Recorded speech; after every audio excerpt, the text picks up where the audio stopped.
NEET मामले की सुनवाई के दौरान सुप्रीम कोर्ट में आज एक रोचक तथ्य सामने आया। दरअसल एक याचिकाकर्ता जिसके 720 में से 711 नंबर आए थे, उसने कोर्ट का ध्यान सवाल नंबर 19 की तरफ आकर्षित किया। उन्होंने कहा कि इस सवाल को लेकर भारी कंफ्यूजन था। इस सवाल के 2 जवाब सही लग रहे थे, जबकि किसी भी सवाल का एक से ज़्यादा जवाब सही नहीं हो सकता। और इसी कंफ्यूजन में और नेगेटिव मार्किंग के डर से उन्होंने इस सवाल का जवाब छोड़ दिया था, क्योंकि अगर वो इस सवाल का गलत जवाब देते तो उनके साथ नेगेटिव मार्किंग होने का खतरा था। बाद में उन्होंने कहा कि इस सवाल को लेकर, इस सवाल के बारे में जब बाद में ये सब चीज़ें सामने आई तो ये कहा गया कि इस सवाल के 2 विकल्प सही थे, यानी एनसीईआरटी की पुरानी किताब में कोई और जवाब था और एनसीईआरटी की 2019 के बाद छपी किताब में कोई और जवाब था। दरअसल इस सवाल के जवाब में नई किताब में लिखा था atom of most element are stable, जबकि पुरानी किताब में लिखा था atoms of each element are stable, यानी मोस्ट और ईच का फर्क था।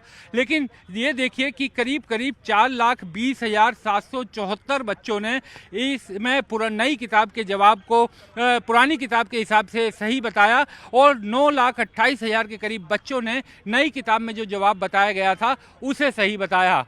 आखिर में एनटीए के सामने भी ये खड़ा हो गया था विषय कि किस सवाल को सही माने और किसको गलत। तो दोनों ही सवालों को सही मानते हुए जिन भी बच्चों ने इन दोनों ऑप्शंस को चुना था उन सभी को पूरे नंबर दे दिए गए।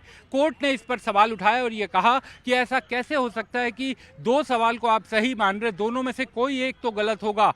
हालांकि कोर्ट ने कहा कि अब उनकी चिंता ये भी है क्योंकि नई किताब के हिसाब से बच्चों को तैयारी करने के लिए कहा गया था, लेकिन पुरानी किताब से जिन्होंने हिसाब से नंबर दिया उनको भी सही माना गया। तो अब कोर्ट ने आईआईटी दिल्ली के निदेशक को कहा है कि वो एक 3 विशेषज्ञों की कमेटी बनाए। वो कमेटी कल तक अपनी राय रजिस्ट्रार जनरल के पास भेजे कि इनमें से किस सवाल को सही माना जाएगा। जाहिर बात है अगर इस सवाल का पुरानी किताब के हिसाब से जिन बच्चों ने अपना जवाब दिया है वैसे करीब 4 लाख से ज़्यादा बच्चे हैं और अगर उनके जवाब को गलत माना जाता है तो उन 4 लाख बच्चों के सामने उनके 5 नंबर कट सकते हैं, क्योंकि 4 नंबर सही जवाब के उन्हें मिले थे और 1 नंबर नेगेटिव मार्किंग का, तो 5 नंबर उनके कट सकते हैं।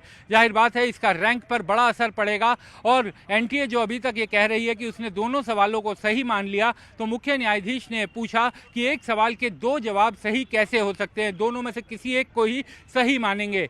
अब आईआईटी दिल्ली की टीम कल तक ये बताएगी कि किसको सही माना जाए, उसके बाद सीजीआई आगे की कार्रवाई करेंगे, आगे की सुनवाई करेंगे। हालांकि रीनीट होगा या नहीं इसको लेकर अभी भी कन्फ्यूजन है, क्योंकि कोर्ट पूरी तरीके से संतुष्ट नहीं नजर आ रहा, जबकि याचिकाकर्ताओं का कहना है कि इस मामले में बड़े पैमाने पर घपला हुआ है।